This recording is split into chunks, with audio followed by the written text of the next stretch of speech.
Hi friends. భారతీయుల ప్రాచీన పురాణ గ్రంథాలలో మహాభారతం ఒకటి.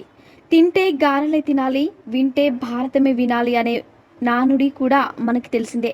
కానీ ప్రస్తుతం ఫాస్ట్ ఫార్వర్డ్గా ఉన్న మనం కేవలం మహాభారతాన్ని ఓ మత గ్రంథంగానో దేవుడు పుస్తకంగానో చూస్తున్నాం. కానీ నిజానికి ఇప్పటి రోజులకు సరిపడేటట్టు సామాజిక జీవన శైలి ఎలా మలుచుకోవాలో మనం మహాభారతం చెబుతుంది. అసలు మహాభారతం ఒక పెద్ద సైక్రియాటిస్ట్ అని అనిపిస్తుంది. కర్ణుడు అంటేనే మంచితనానికి, దాన ధర్మాలకి పెట్టింది పేరు. కానీ సమయాన్ని బట్టి నడుచుకోకపోవడం వలన చెడు వైపు నిలబడి ప్రాణాలను పోగొట్టుకున్నాడు. కావున జీవితంలో గెలవాలంటే మంచితనంతో పాటు చుట్టూ ఉండే సమాజ పరిస్థితులని సమయాన్ని బట్టి నడుచుకోవాలి. శకుని పరోక్షంగా కౌరవ సామ్రాజ్యం మొత్తాన్ని నాశనం చేసి వారితో స్నేహంగా వారి ఆస్థానంలో ఉంటూనే వారికి కలలో కూడా ఊహించని పరాజయాన్ని మిగిల్చాడు. శకుని లాంటి జీవితంలో చాలా మంది మనకు మిత్రుల రూపంలో ఎదురవుతారు.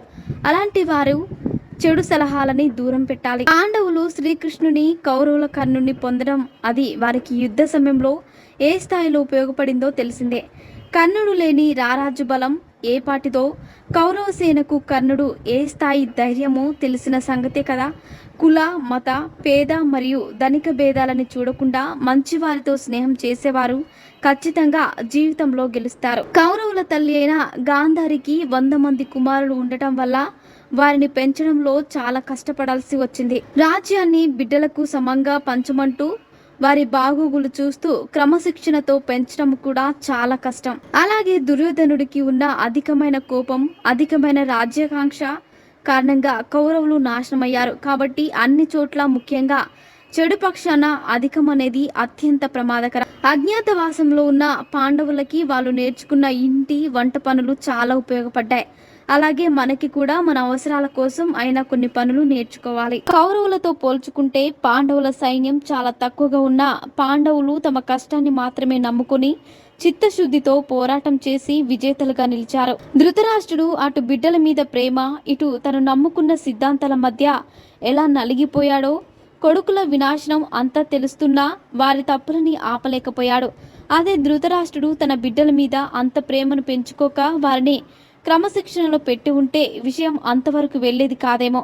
ఎవరి మీద అయినా అతి ప్రేమ, అతి నమ్మకం నాశనానికి, మోసానికి దారితీస్తాయి.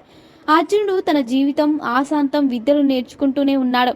ద్రోణాచార్యుల వారి నుంచి యుద్ధశాస్త్రం, దైవ సంబంధమైన ఆయుధాల వాడకం, ఇంద్రుడి ద్వారా సహదేవుడి నుంచి పాశుపతాస్త్రం, యుధిష్ఠరుడు కృష్ణుడి నుంచి మరెన్నో రాజనీతులు, ఇలా ప్రతి దశలోనూ అభ్యసించడమే అర్జునుడికి ఓ ప్రత్యేక స్థానం దక్కింది. నిత్యం నేర్చుకోవడం వలన ఖచ్చితంగా విజయం సాధించవచ్చు. మరిన్ని ఇంట్రెస్టింగ్ అప్డేట్స్ కోసం మా ఛానల్ని సబ్స్క్రైబ్ చేసుకోండి.